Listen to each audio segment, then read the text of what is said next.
Assalomu alaykum, hurmatli kuzatuvchilar. Bir fikr kelib qoldi va boshimdan o'tgan vaziyatlar va sizning ham boshingizdan o'tgan bu vaziyatlar. Chunki ta'lim bu juda ham bir katta bir hayot maktabi desa ham bo'ladi. Biz maktab davrlarida o'qib yurgan davrlarimizda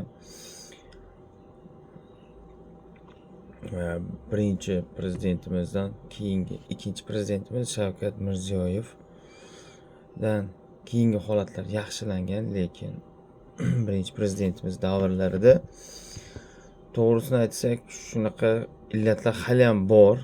Ayrim maktablarda hozir eshitib turibmiz, ayrim maktablarda hattoki direktor va o'qituvchilar farzandlarini urish yoki qanaqadir kamsitish yoki haqoratli so'zlar ishlatilyapti. O'shanga men nima demoqchiman? Hozir men fikrimni bundoq o'ylab ko'rib, bu kasallik o'sha davrlarda ham bo'lganda, o'sha Rossiyani salqit tizimlaridan biri. Nima demoqchiman bu gapim bilan? Bunga e'tiborli bo'lmagan. Mana biz ham maktab davrlarini eslasam, jismoniy tarbiya domlasi ham, zam direktori ham, direktorimiz ayol kishi bo'lgan taqdirda ham ayol kishi kerak bo'lsa ushlab, chizalab tepardi. Tasavvur qiling, sochlaringizdan ushlab devorga boshingizni urardi. Men o'zim shaxsan direktorimdan kaltak yeganman. Sabab nima uchun?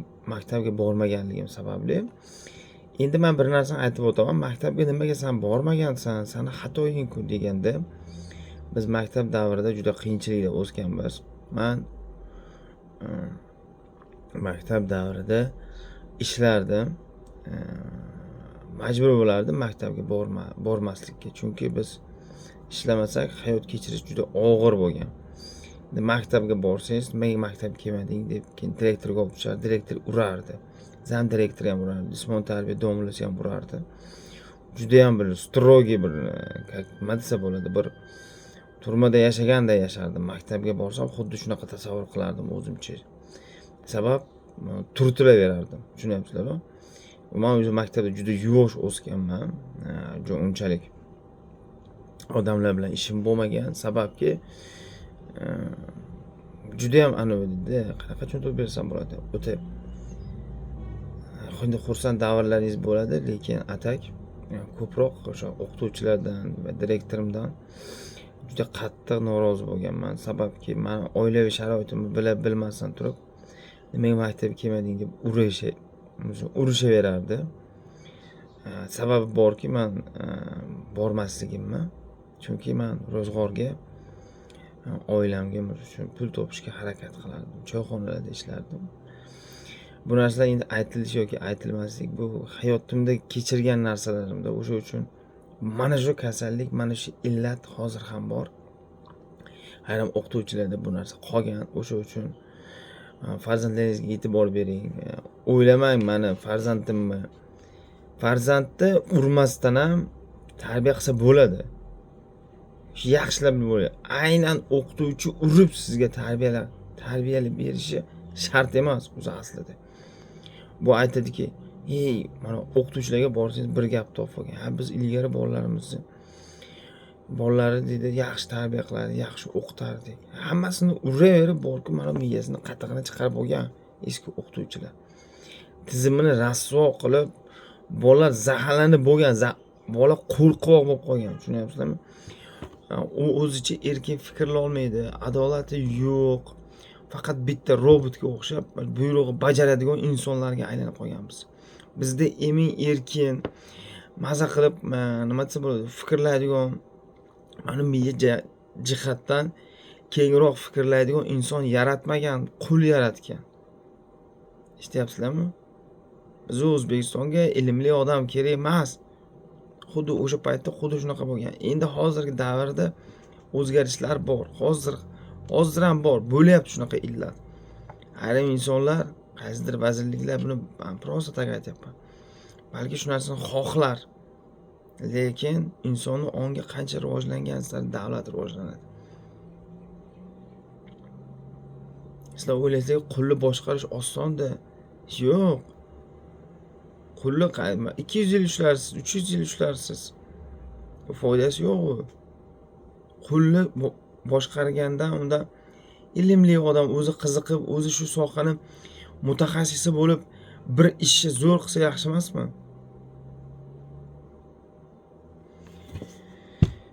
Nima demoqchiman? Men maktabgacha ta'lim vazirligi, maktab ta'lim vazirligiga o'zimni bir fikrimni bermoqchiman. O'qituvchilarda juda katta rol bor. U farzand, u boshqa, o'zini yo'lida, u oilaviy muhiti ham boshqa yo'lida. Lekin o'qituvchi eng katta rol o'ynaydi. O'qituvchi o'sha yerda maktabda qarib yarim kunini maktabda o'tkazadi u bola. U bola o'sha yerdagi muhitga, o'sha yerdagi ta'sirga 100% tushadi. Uyiga kelsa uydagilar erkalatadi farzandni. Lekin u joyda hamma psixologlarga ham aytib o'tmoqchiman. Psixolog bo'lsalaring, mukammal psixolog bo'lsalaring farzandlar o'rganish kerak. U yerda faqat o'tira olib oylik olish emas. Mana men boshimdan o'tgan narsalarni aytyapman. Men faqat maktab davrida faqat stressda yurgan bolaman. Tushunyapsizlarmi? Stressda o'sganman. Sabab nimaga? Bu faqat turtishda bo'lgan. Tushunyapsizlarmi? O'qituvchi bilan men direktorlar juda ko'p turtardi. Nimaga maktab kelmayapsan? Nimaga maktab kelmayapsan? Sababini aytaydim, ishlayapman desam, ishlamaysan maktab davrida deydi. Men bo'pti ishlamayman. Bilaman, majburiy bu o'qish. Biz uchun. Lekin buni bilaman. Lekin meni qornimni kim boqadi? Degan savollarni men berganimda hech kim bironta mutasaddi menga kelasan deb faqat urardi. Men rasm ko'p marotaba kaltayganman. Maktab direktoridan va o'sha o'qituvchilardan ko'p kaltayganman. Xonasiga olib kirardi direktor, urardi. Mana sizga maktab, mana hayot, mana sizga O'zbekiston ta'lim jihati. Bunaqa narsa hammada bo'lgan. Hammani surishsangiz, maktab davrida men maktab bitirganimga qarab premyerni 10 yildan o'tdi shekilli. 10 yildan o'tdi. Даже undan ham ko'proq bo'ldi. Mana shunaqa davrda o'sganmiz. Nimaga? Hozir ham yana ham harakat qilamiz. Shu adolatli bo'lishga. Men nima uchun bunaqa insonga aylanganman deb o'ylayman. Insonni o'zi aytish kerak o'ziga. Men nima uchun shu yoshga kirib shunaqa insonga aylanib qoldim? Sabablarini hammasini o'zim bilaman. Hamma joyda adolatsizlik, kaltak, stress, bosim qilish, mana shunday tarzda o'sganman. Shu uchun ham men o'zimga va'da berganman. Adolat, albatta adolat yuzaga chiqaraman. Nima bo'lishidan qat'iy nazar. Bu hayot bir joyga kelish kerak-da. Bitta butun dunyoni aytmayapman. O'zbekistonda o'zgarishlar bo'lishi kerak. Sog' bo'linglar, salomat bo'linglar.